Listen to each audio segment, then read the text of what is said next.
வெவ்வேறு நாளிதழ்களில் இன்னைக்கு வந்திருக்கக்கூடிய தலையங்கங்களை முதல்ல பார்க்கலாம். அதற்கு பிறகு உங்களுக்கு பிடித்த ஒரு செய்தியின் மீதான கருத்தை நீங்கள் பகிர்ந்து கொள்ளலாம்.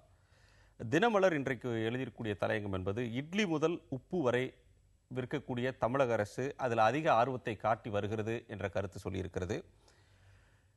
இது போன்ற திட்டங்களை அமல்படுத்தும் போது அரசு ஊழியர்கள் வழக்கமான பணியிலிருந்து திருப்பி விடப்பட்டு விடுகிறார்கள்.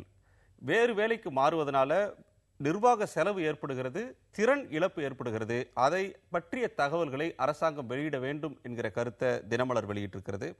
தொடர்கிறதே இப்படி என்கிற வேதனையில் தினமணி இன்றைக்கு தலையங்கம் தீட்டியிருக்கிறது. பொள்ளாச்சியில் நடந்த பாலியல் பலாத்காரம் தொடர்பான அந்த தலையங்கத்தில் குறிப்பாக அவர்கள் சொல்லியிருப்பது, அமைதி பூங்கா என்று தமிழகத்தை பரவலாக பேசுவது ஒருபுறம் இருந்தாலும் கூட இது போன்ற பல அத்துமீறல்கள் தொடர்ந்து நடந்து கொண்டிருக்கிறது, அதை பற்றி அக்கறை செலுத்தப்படுவதில்லை என்று சொல்லதோடு நிற்காமல் போலீசாருக்கு ஒரு ஆலோசனையையும் தினமணி வழங்கியிருக்கிறது. இது போன்ற சம்பவங்களின் பின்னணியில் தேர்தல் தோல்வியால் ஏற்பட்ட அரசியல் காழ்ப்புணர்ச்சி இருக்கிறதா என்பதையும் புலனாய்வு செய்ய வேண்டும் என்று தினமணி கேட்டிருக்கிறது. ஹிந்து பத்திரிகை பெண்களுக்கான இடஒதுக்கீடு பற்றிய தலையங்கத்தை எழுதியிருக்கிறது. நீண்ட காலமாக இது பேசப்பட்டு வந்தாலும் இப்போது அதற்கான வாய்ப்பு மலர்ந்திருக்கிறது. ஏனென்றால் புதிய அரசு அமைந்த பிறகு அதை எதிர்க்கக்கூடிய கட்சிகள் நாடாளுமன்றத்தில் பெரும்பான்மையை பெறவில்லை. அவர்கள் மிக குறைந்த எண்ணிக்கையில் தான் வந்திருக்கிறாங்க. எனவே இந்த வாய்ப்பை பயன்படுத்தி கொண்டு இந்த பெண்களுக்கான இடஒதுக்கீட்டை அளிப்பதற்கான வாய்ப்பு, நம்பிக்கை மலர்ந்திருக்கிறது.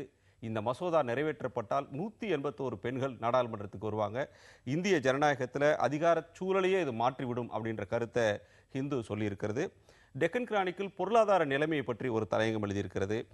கசப்பு மருந்து பொருளாதாரத்தில் தேவைன்னு நரேந்திர மோடி சொல்லியிருக்கிறார். 2008ஆம் ஆண்டு ஒரு பெரிய பொருளாதார இறக்கத்தை உலகம் சந்தித்தது, இந்தியாவும் சந்தித்தது. அதிலிருந்து மீண்டு நிதி ஆதாரங்கள் சேர்ந்த பிறகுதான் பல பிரம்மாண்டமான திட்டங்களை நிறைவேற்ற முடியும் அப்படின்றத டெக்கன் கிரானிக்கல் சொல்லியிருக்கிறது. ஹிந்து பத்திரிகை டைம்ஸ் ஆஃப் இந்தியா பத்திரிகை நரேந்திர மோடி அரசாங்கத்துடைய வெளியுறவு கொள்கை பற்றி இன்னைக்கு அவர் பூட்டான் நாட்டுக்கு சென்றிருக்கக்கூடிய நிலையில் அதை எழுதியிருக்கிறது. இந்த பிராந்தியத்தில் உள்ள மற்ற நாடுகளுடனான உறவை அடிப்படையாக வைத்து சர்வதேச அரங்கில் தன்னுடைய மதிப்பை உயர்த்தி கொள்வதற்கு இந்திய அரசு முயற்சிக்கிறது. அந்த எண்ணத்தின் வெளிப்படையில் தான் பூட்டானுக்கு அவர் பயணிச்சிருக்கிறார். அண்டை நாடுகளுடனான ஒற்றுமையும் ஒத்துழைப்பும் முன்னேற்றத்திற்கு வழிவகுக்கும்னு டைம்ஸ் ஆஃப் இந்தியா சொல்கிறது. நாம் பேசிக்கொண்டிருக்கக்கூடிய ஒரு தலைப்பை பற்றி தான் ஹிந்து தமிழ் பத்திரிகை ஒரு தொழிலாளர் நலன் பற்றிய ஒரு கருத்தை முன்வைத்து எழுதியிருக்கிறது. தொழிலாளர் நலனும் தொழில் வளர்ச்சியும் வெவ்வேறு அல்ல என்று சொல்லி ராஜஸ்தான் மாநிலத்தில் 3 தொழிலாளர் நல சட்டங்களில் திருத்தங்களை கொண்டு வருவதற்கு ஏற்படக்கூடிய முயற்சிகளை விமர்சித்து அது எழுதியிருக்கிறது. ஒப்பந்த முறையில் பணியில் அமர்த்துவது, வேலை நேரங்களில் கட்டுப்பாடு விதிப்பது அப்படின்னு திருத்தங்கள் கேட்டிருக்கிறது. இந்த திருத்தங்களை தொழிலாளர் நலன் கருதி மத்திய அரசு ஏற்கக்கூடாது அப்படின்ற கருத்தை ஹிந்து தமிழ் பத்திரிகை வெளிப்படுத்தியிருக்கிறது. இதெல்லாம் பத்திரிகையினுடைய ஆசிரியர்கள் எழுதியிருக்கக்கூடிய கருத்துக்கள். அரங்கத்துக்கு வந்திருக்கக்கூடிய கருத்தாளர்களான நீங்கள் இருவரும் இன்றைக்கு வந்திருக்கக்கூடிய பத்திரிகைகளுடைய செய்திகள்ல இருந்து நீங்க பகிர்ந்து கொள்ள விரும்பக்கூடிய கருத்துக்களை நீங்க சொல்லலாம். மனுஷபுத்திரன், ஒரு செய்தி தகவல் உரிமை சட்டத்தின் கீழே தீர்ப்புகளுக்கான காரணங்களை வெளியிட முடியாது அப்படின்னு சொல்லியிருக்காங்க. இதில் அந்த இதை கேட்டிருக்கவர் அந்த வழக்கை போட்டிருக்கவர் என்ன சொல்கிறாருன்னா, விசாரணை எதுவும் நடத்தப்படாமலும் எந்த காரணமும் கூறப்படாமலும் மறுசீராய்வு மனுக்கள் மீது நீதிமன்றங்கள் சில உத்தரவுகளை பிறப்பிக்கின்றன. அந்த உத்தரவுகளுக்கான அடிப்படை காரணங்கள் என்ன என்ற தகவலை வழங்க வேண்டும் என்று அவர் கேட்டிருந்தார். அதில் தான் அவங்க இந்த இதை மறுத்திருக்காங்க, கொடுக்க முடியாது அப்படின்ட்டு.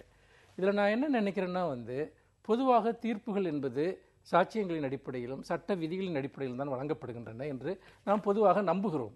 ஆனால் பல வழக்குகளில் தீர்ப்புகள் வழங்கப்படுவது என்பது சட்டத்தினுடைய வரையறைகளை தாண்டி நீதிபதிகளினுடைய மனச்சாய்வுகளுக்கு ஏற்ப வழங்கப்படுகின்றன என்கிற ஒரு விமர்சனம் தொடர்ந்து இருந்து கொண்டிருக்கிறது.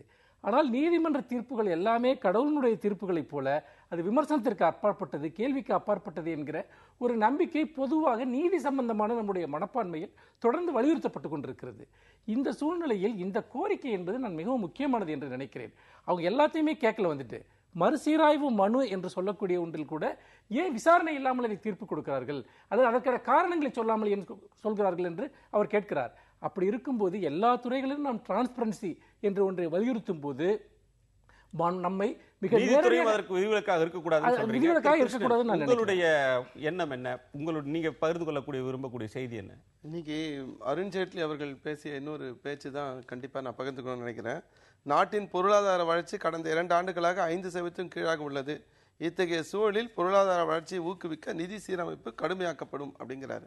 அப்படின்னா என்னன்னா, நீங்கள் ஏற்கனவே இப்போ தலையங்கத்தில் பார்த்தீங்க, நரேந்திர மோடி அவர்கள் நேற்றுக்கு பேசியிருப்பதாக சொல்லப்பட்ட விஷயம் என்னென்னா, மக்கள் வந்து கசப்பான மருந்தை உட்கொள்ள வேண்டும் அப்படிங்கிறாங்க.